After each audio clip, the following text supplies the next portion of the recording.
2 Samuel chapter 19. Joab was told, "The king is weeping and mourning for Absalom." And for the whole army, the victory that day was turned into mourning, because on that day the troops heard it said, "The king is grieving for his son." The men stole into the city that day, as men steal in who are ashamed when they flee from battle. The king covered his face and cried out, "Oh, my son, Absalom! Oh, Absalom, my son, my son!"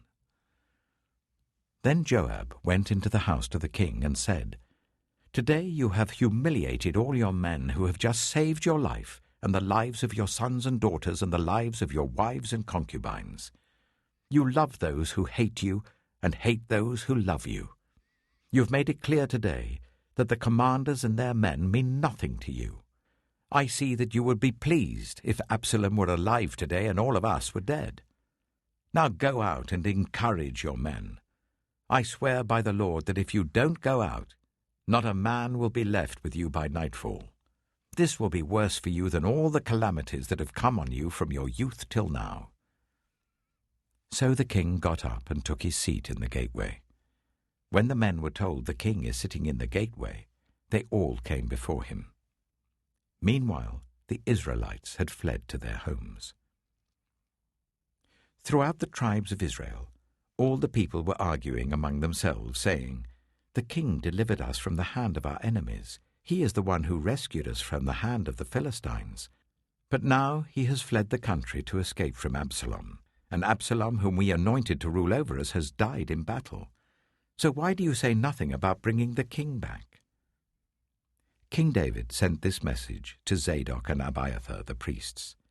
"Ask the elders of Judah, why should you be the last to bring the king back to his palace, since what is being said throughout Israel has reached the king at his quarters?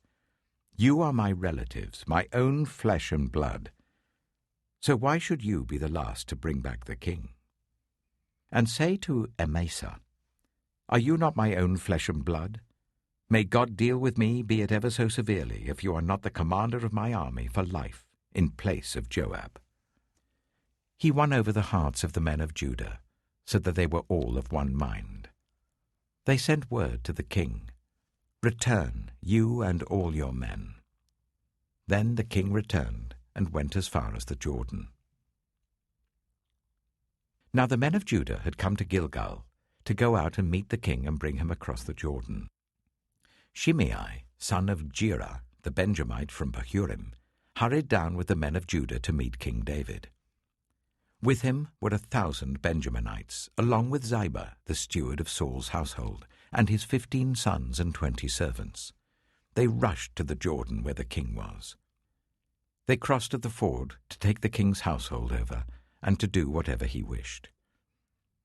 When Shimei, son of Gera, crossed the Jordan, he fell prostrate before the king and said to him, "May my lord not hold me guilty. Do not remember how your servant did wrong on the day my lord the king left Jerusalem. May the king put it out of his mind. For I, your servant, know that I have sinned. But today I have come here as the first from the tribes of Joseph to come down and meet my lord the king." Then Abishai, son of Zeruiah, said, "Shouldn't Shimei be put to death for this? He cursed the Lord's anointed." David replied, "What does this have to do with you, you sons of Zeruiah? What right do you have to interfere? Should anyone be put to death in Israel today?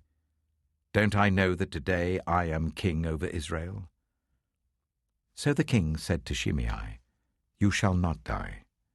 And the king promised him on oath. Mephibosheth, Saul's grandson, also went down to meet the king. He had not taken care of his feet or trimmed his moustache or washed his clothes from the day the king left until the day he returned safely. When he came from Jerusalem to meet the king asked him, "Why didn't you go with me, Mephibosheth?" He said, "My lord the king, since I, your servant, am lame, I said, I will have my donkey saddled and will ride on it, so that I can go with the king. But Ziba my servant betrayed me, and he has slandered your servant to my lord the king. My lord the king is like an angel of God, so do whatever you wish. All my grandfather's descendants deserved nothing but death from my lord the king, but you gave your servant a place among those who eat at your table. So what right do I have to make any more appeals to the king?" The king said to him, "Why say more? I order you and Ziba to divide the land." Mephibosheth said to the king, "Let him take everything, now that my lord the king has returned home safely." Barzillai the Gileadite also came down from Rogelim to cross the Jordan with the king and to send him on his way from there. Now Barzillai was very old, 80 years of age. He had provided for the king during his stay in Mahanaim, for he was a very wealthy man. The king said to Barzillai, "Cross over with me and stay with me in Jerusalem, and I will provide for you."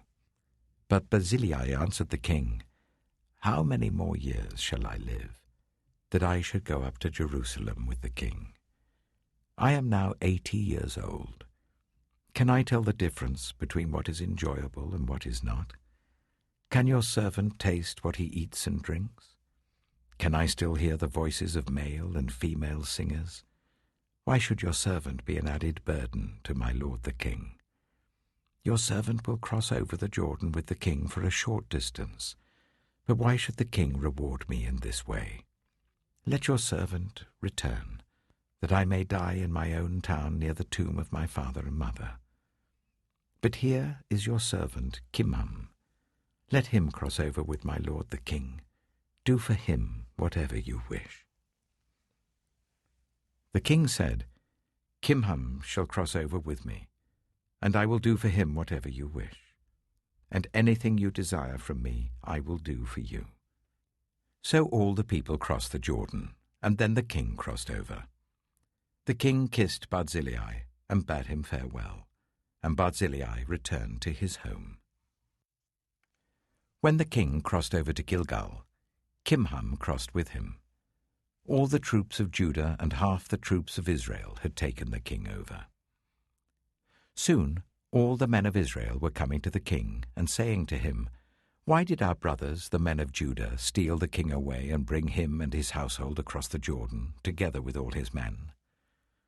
All the men of Judah answered the men of Israel, "We did this because the king is closely related to us. Why are you angry about it? Have we eaten any of the king's provisions? Have we taken anything for ourselves?" Then the men of Israel answered the men of Judah, "We have 10 shares in the king, so we have a greater claim on David than you have. Why then do you treat us with contempt? Weren't we the first to speak of bringing back our king?" But the men of Judah pressed their claims even more forcefully than the men of Israel.